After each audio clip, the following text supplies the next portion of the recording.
Hello guys, welcome back to the channel. और आज हम बात करने वाले हैं नेक्सॉन ईवी मैक्स के बारे में और 7 यूनिक फीचर्स जो कार में दिए गए हैं, जो as an existing owner EV owner मुझे लगता है कि बहुत अच्छे हैं। तो इस वीडियो में हम उन चीज़ों के बारे में बात करेंगे और मोस्ट इम्पॉर्टेंटली इस वीडियो को हमने 3 पार्ट्स में डिवाइड किया है, जिसमें फर्स्ट पार्ट में हम जो फीचर्स हैं उनके बारे में बात करेंगे। सेकेंड पार्ट में हम जो मैंने फोरम्स पे क्वेश्चंस लोगों के देखे हैं जिनके वो आंसर्स ढूंढ रहे हैं, उन्हें मिल नहीं रहे हैं अभी, तो उन क्वेश्चंस के आंसर्स जो है वो मैं आपको दूंगा। और फाइनली जो थर्ड पार्ट है उसमें हम बात करेंगे कि किन लोगों को अपग्रेड करना चाहिए। आप अगर आप बुकिंग होल्डर हैं, एग्जिस्टिंग ओनर है, या आप एमजी लेने का सोच रहे हैं, तो उन सब चीज़ों को हम अपने थर्ड पार्ट में कवर करेंगे।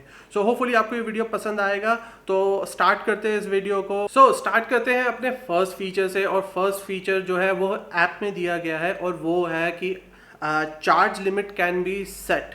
तो बेसिकली आप क्या कर सकते हैं कि अपनी चार्जिंग लिमिट सेट कर सकते हैं कि आप चाहते हैं कि गाड़ी जो है 100% चार्ज ना हो, खाली 80% तक चार्ज हो या खाली 90% तक चार्ज हो, तो आप वो लिमिट सेट कर सकते हैं। क्योंकि ईवीज़ में और खासकर नेक्सॉन में लिथियम आयन बैटरीज आती है और उनको डेली बेसिस पे कहते हैं कि आपको 100% चार्ज नहीं करना चाहिए। बट होता क्या है कि जब आप सो जाते हैं और गाड़ी चार्जिंग पे लगाई होती है तो वो ऑटोमेटिकली, क्योंकि कोई रात को उठेगा नहीं, तो वो गाड़ी हमेशा हमें सुबह 100% चार्ज पे मिलती है। तो उस चीज़ को काउंटर करने के लिए, उस चीज़ को रिस्ट्रिक्ट करने के लिए ये एक बहुत अच्छा फीचर दिया गया है ऐप में। आई डोंट नो कि ये नेक्सॉन ईवी जो रेगुलर वाली है, स्टैंडर्ड है, उसमें ये आएगा या नहीं आएगा, क्या ये खाली सॉफ्टवेयर बेस्ड है या हार्डवेयर बेस्ड है। बट ये फीचर अगर आ जाए तो ये बहुत अच्छा फीचर है। नेक्स्ट फीचर की जिसके बारे में बात करूंगा, जो मुझे लगता है बहुत इंपॉर्टेंट है, वो है traction control. Nexon EV max में इलेक्ट्रॉनिक स्टेबिलिटी प्रोग्राम के अंदर बहुत सारे फीचर्स दिए गए हैं, जैसे hill hold and automatic parking brake वगैरह। बट जो मुझे लगा मोस्ट इंपॉर्टेंट है वो है ट्रैक्शन कंट्रोल। क्योंकि कभी भी अगर आपने नेक्सॉन ईवी ड्राइव करी है तो आपको पता कि स्पोर्ट्स मोड में कार में बहुत ज़्यादा पावर होती है, और कई बार इतनी ज़्यादा पावर आप होती है कि जो व्हील्स होते हैं वो जो ग्राउंड से कॉन्टैक्ट होता है उसको लूज़ कर देते हैं और कार में काफ़ी टॉर्क स्टीयर आता है कि वो एक तरफ को भागती है। तो ट्रैक्शन कंट्रोल ये बहुत अच्छा दिया गया है कि उससे जो व्हील का स्पिन है वो कंट्रोल किया जा सकता है और जो पावर है वो प्रॉपर्ली ग्राउंड पे पुट डाउन करी जा सकती है।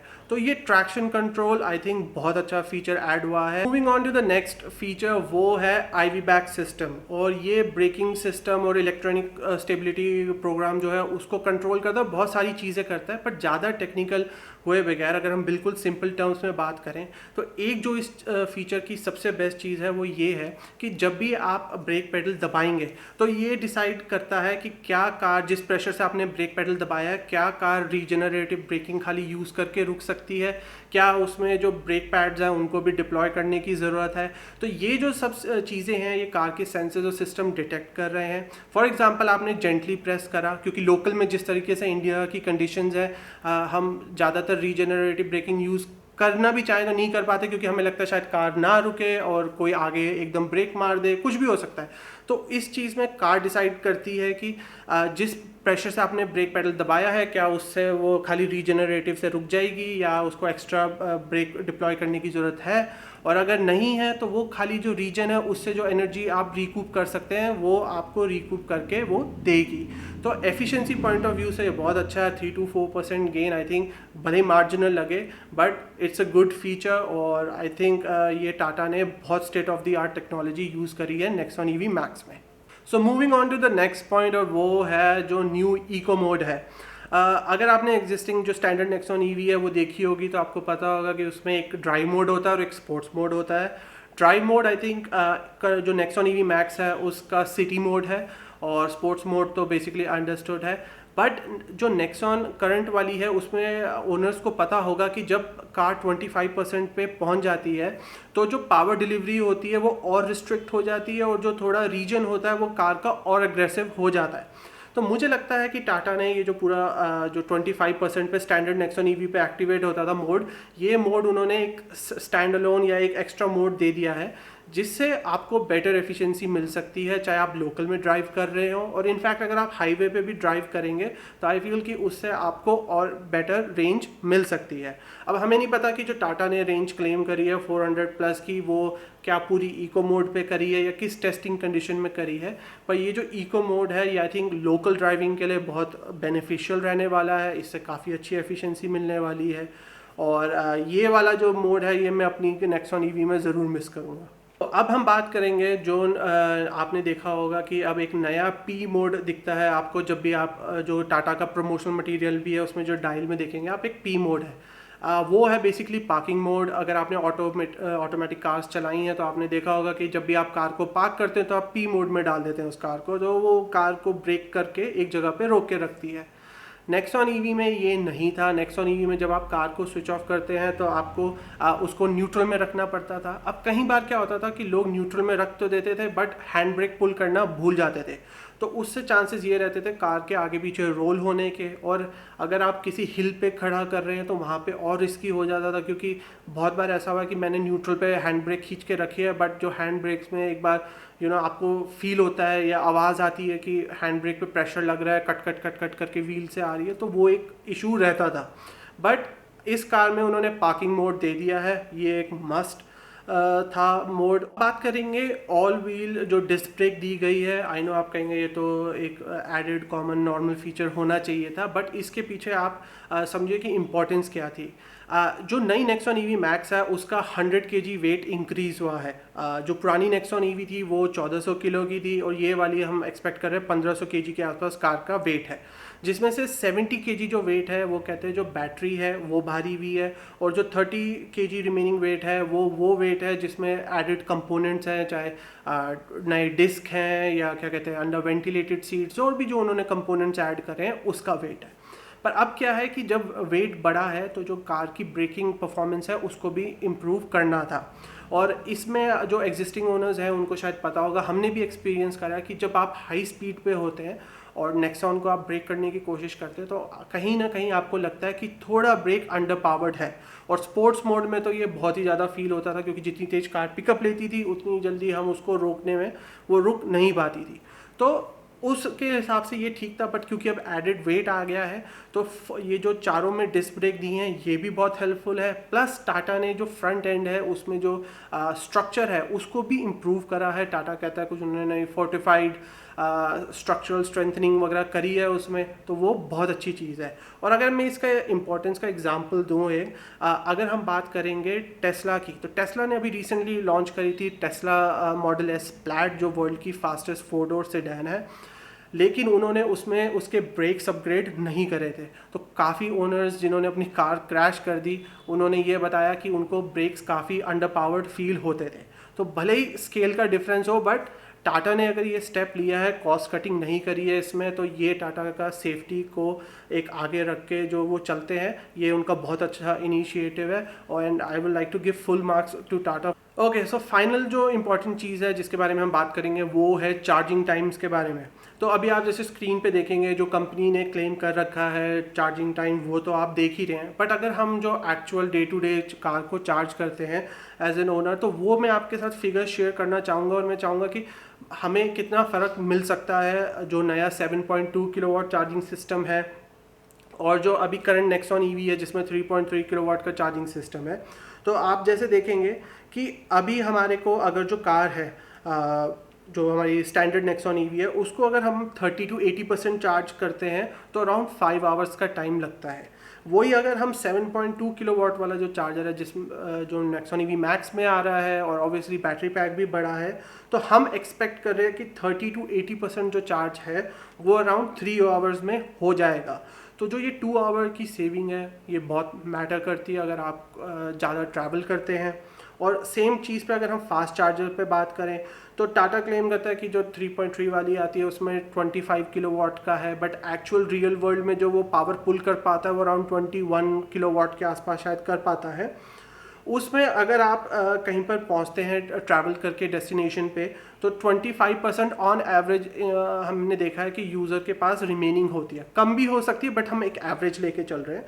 तो 25 to 80% जो है अभी जो हमारी स्टैंडर्ड नेक्सॉन ईवी है उसको चार्ज करने में 35 से 40 मिनट लगते हैं। वहीं जो अब नई नेक्सॉन ईवी मैक्स है जिसमें 50 किलोवाट का चार्जर दिया है, अब हमें एग्जैक्टली नहीं पता कि वो पूरी 50 किलोवाट करेगी क्योंकि उसमें बहुत वेरिएबल्स होते हैं। सेम अगर आप 25% पे पहुंचते हैं और अगर आप 80% तक चार्ज करते हैं तो आई फील कि अराउंड 30 मिनट्स लगने चाहिए, 30 to 35 मिनट्स। तो ऑन एवरेज अगर लेके चलें फास्ट चार्जिंग में आप 10 to 15 मिनट्स अपने सेव कर पाएंगे। अब हम बात करेंगे आप लोगों के क्वेश्चंस के, जो आप लोगों ने अलग अलग फोरम्स पे या वीडियोस पे पोस्ट करे हैं, तो उन क्वेश्चंस के मैं अब आंसर करने की कोशिश करूंगा। तो लोग पूछ रहे हैं कि जो एग्जिस्टिंग नेक्सॉन ईवी ओनर्स है क्या वो ये फीचर्स जो आए हैं इनमें से कुछ फीचर्स पे अपग्रेड कर सकते हैं चाहे उसकी कॉस्ट देनी पड़े। तो उसका आंसर है नो। बहुत सारे हार्डवेयर और जो कंपोनेंट्स हैं वो नई नेक्सॉन ईवी मैक्स में चेंज हुए हैं जो करंट नेक्सॉन ईवी सपोर्ट नहीं करती है। तो उन फीचर्स को अगर आप सोचें कि हम अपग्रेड कर लें, जी नहीं, वो एक किस्म से उनको पूरी नई कार ही बनानी पड़ेगी। तो जो एग्जिस्टिंग ओनर्स हैं वो कोई भी ऐसा नया फीचर नहीं है जिस पे वो अपग्रेड कर सकते हैं। तो नेक्स्ट क्वेश्चन की बात करें, जो लोग पूछ रहे हैं कि क्या टाटा कोई अपग्रेड प्लान लॉन्च करेगा एग्जिस्टिंग ओनर्स के लिए, लाइक लॉयल्टी बोनस और एनीथिंग। मैं आई थिंक मिस्टर विवेक हैं जो मार्केटिंग देखते हैं टाटा की, उनका एक इंटरव्यू देख रहा था और उन्होंने उसमें कहा है कि अभी ऐसा कोई प्लान नहीं है जिसमें टाटा कोई एग्जिस्टिंग ओनर्स के लिए अपग्रेड प्लान करे कि आप पुरानी लाइए नई दीजिए और वो करें। अभी ऐसा कोई प्लान नहीं है।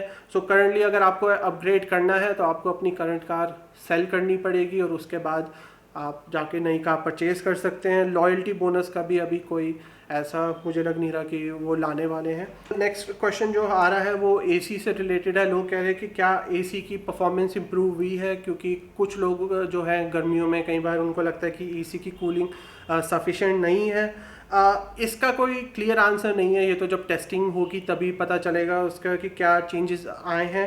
बट अगर हम जो टाटा की प्रेजेंटेशन थी उसमें जो मिस्टर आनंद कुलकर्णी है जो ईवी मोबिलिटी को मैनेज करते हैं, आई थिंक उनके हेड हैं, उन्होंने कहा कि उनका जो स्टेटमेंट था कि जो नेक्सॉन ईवी है it retains efficient liquid cool power electronics.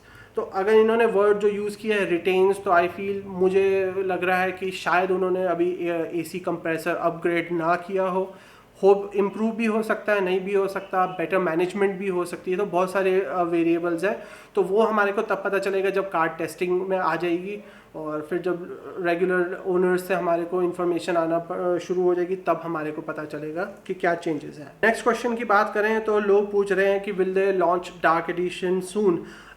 इसका अभी कहना मुश्किल है टाइमलाइन, क्योंकि जब भी डार्क एडिशन आता है वो एक एज अ प्रीमियम रखा जाता है जो रेगुलर वर्जन्स होते हैं और कुछ फीचर्स ऐड किए जाते हैं। तो मुझे नहीं लगता कि इमीडिएटली नियर फ्यूचर तो Tata Nexon EV dark edition निकालेगा। प्लस मैं एक इंटरव्यू देख रहा था मिस्टर शैलेंद्र का जो I think Tata mobility Tata Motors के एमडी हैं। उनके पास कस्टमर्स का ये फीडबैक पहुंचा है कि टाटा बहुत जल्दी नए एडिशंस निकालता है। जैसे फॉर एग्जांपल सफारी का ले लीजिए कि गोल्ड एडिशन आया था, उसी जब लोगों ने गोल्ड लिया तो उसमें उसके बाद ही थोड़े और फीचर्स ऐड करके काजीरंगा एडिशन आ गया और बीच में डार्क एडिशन भी आ गया था। तो जो एडिशंस वाला चीज़ है इससे जो एग्जिस्टिंग कस्टमर्स होते हैं वो थोड़े खुश नहीं रहते हैं। तो टाटा उस स्ट्रैटेजी पे भी वर्क कर रहा है। तो आई फील कि अभी इमीडिएटली तो हमारे को नहीं दिखेगा, अगर दिखेगा तो I think may be with in a year हो सकता है या आफ्टर ईयर, कुछ भी हो सकता है। जब हैरियर का जो फेसलिफ्ट लॉन्च करेंगे या हैरियर और सफारी का भी फेसलिफ्ट कह रहे हैं कि आ सकता है, तो शायद उन्हीं के साथ आए। तो अभी नियर फ्यूचर में तो I don't think dark edition आने वाली। ये थे आपके कुछ इंपॉर्टेंट क्वेश्चंस। आई नो अगर और भी क्वेश्चंस होंगे आप कमेंट बॉक्स में प्लीज़ मेंशन कर देना, मैं अगले वीडियो में उनको आंसर करने की पूरी कोशिश करूँगा। तो अब ये वाला पार्ट हो गया, अब चलते हैं हम अपने थर्ड पार्ट के बारे में जिसमें हम बात करेंगे एज अ बायर्स गाइड की किन किन लोगों को लेनी चाहिए, किन किन लोगों को नहीं लेनी चाहिए। तो उन चीज़ों को अब हम इस पार्ट में कवर करते हैं।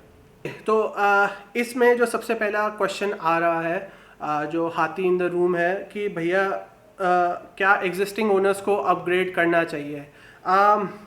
पर्सनली जो मेरा अभी है, मैं अपग्रेड नहीं करूँगा। मैं वेट करूँगा टाटा कर्व की। उसका सिंपल रीज़न है, लोग कह रहे हैं कि प्रोटोटाइप अभी बहुत टाइम लग जाएगा। जी नहीं, मिस्टर शैलेंद्र अगेन जो टाटा के एमडी हैं, उन्होंने एक इंटरव्यू में कहा था कि काफ़ी हाई परसेंटेज तक जो कर्व का काम है वो कंप्लीट हो चुका है और विद इन नेक्स्ट 2 ईयर्स उन्होंने कहा था कि उसका लॉन्च टाइम फ्रेम है। और आज ही एज ऑफ नाउ जब मैं ये वीडियो रिकॉर्ड कर रहा हूँ, तो मैंने जो अगेन टाटा मोबिलिटी के जो इलेक्ट्रिक डिवीज़न के head I think mister Anand Kulkarni, उन्होंने कहा कि जो कर्व है उसको हम अप्रैल 2024 से पहले लॉन्च करने की पूरी कोशिश करेंगे। तो वो एक अलग प्रोडक्ट होगा, वो ज़्यादा एडवांस प्रोडक्ट होगा और सेकेंडली उसमें आई थिंक थोड़ा ज़्यादा स्पेशियस भी होगा वो कंपेयर टू जो अभी हमारी करंट नेक्सॉन ईवी है। तो मैं आई थिंक वो ज़्यादा मैच्योर प्रोडक्ट होगा, तो मैं उसकी वेट करूँगा। सेकेंड पार्ट ये है कि अगर आपके पास 2019 वाला वर्जन है कार का और आप चाह रहे हैं कि नहीं मेरे को अपग्रेड करना है, तो अगर आपको अच्छी रीसेल वैल्यू मिल रही है तभी आप अपग्रेड करें। हमने भी अपनी डीलरशिप पे जो है उनको बोला हुआ है कि अगर आपको कोई ऐसा कस्टमर मिलते हैं, क्योंकि अभी क्या है वेट टाइम्स बहुत ज़्यादा है कार्स पे, तो जो सेकंड हैंड कार मार्केट है वो भी काफ़ी हॉट है, उसमें भी काफ़ी डिमांड है। तो अगर नेक्सॉन ईवी की डिमांड वहाँ पे बढ़ती है तो ऑफ कोर्स लोग उसका जो प्राइस है वो पे करने की पूरी कोशिश करेंगे। तो हमने भी अपनी डीलरशिप पे बोला हुआ है कि अगर आपको कोई कस्टमर मिलता है जो हमारे के सही प्राइस दे देगा तब हम उस चीज़ को कंसीडर कर सकते हैं। बट अभी तक कोई हमारे को रिस्पांस एज सच मिला नहीं है, तो अभी तो हम अपनी कार के साथ कंटिन्यू कर रहे हैं। तो नेक्स्ट जो आते हैं वो है कि जो बुकिंग होल्डर्स हैं जिन्होंने स्टैंडर्ड नेक्सॉन ईवी बुक करा रखी है या जो नए लोग हैं जो सोच रहे हैं ईवी लेने का, वो क्या करें। देखिए, अगर आप बुकिंग होल्डर हैं और अगर आप अपग्रेड करना चाहते हैं, अगर अगेन 7.2 किलोवाट वाला वर्जन है, चाहे XZ प्लस है या XZ प्लस लक्स है, अगर 7.2 किलोवाट वाला वर्जन आपके बजट में फॉल कर रहा है तभी अपग्रेड करें। 3.3 वाले वर्जन के लिए बिल्कुल भी करने की ज़रूरत नहीं है। तब तो आप जो अपनी एग्जिस्टिंग बुकिंग है उस पर रहें। तो एक चीज़ तो वो हो गई। सेकंड है न्यू ओनर्स को क्या करना, न्यू बायर जो ख़रीदना चाह रहे हैं जिन्होंने अभी बुक नहीं कराई, वो क्या करें। देखिए, बड़ा सिंपल सा चीज़ है इसमें। अब आप अपने देखिए रेंज वाली चीज़ और अब थोड़ा प्राइस का भी इम्पॉर्टेंट रोल आ गया है। अगर आपको लगता है, जैसे हम अपना केस लें, हम जहाँ जहाँ ट्रैवल करते हैं हमारे को जो अपनी नेक्सॉन ईवी की रेंज है वो सफिशेंट लगती है, तो हमारे लिए ये ठीक है। बट आपको लगता है कि नहीं मैं आगे और ट्रैवल करूँगा, भले ही चार्जिंग स्टेशन अभी कम है, शायद इतनी पेस से ना आ पाए, तब आप नेक्सॉन ईवी मैक्स के लिए जाएँ, वो भी 7.2 किलोवाट वर्जन के लिए। और एक चीज़ जो इम्पोर्टेंट आप लोगों को ध्यान रखनी चाहिए वो ये है कि अब एक सेगमेंट का भी प्ले आ गया है।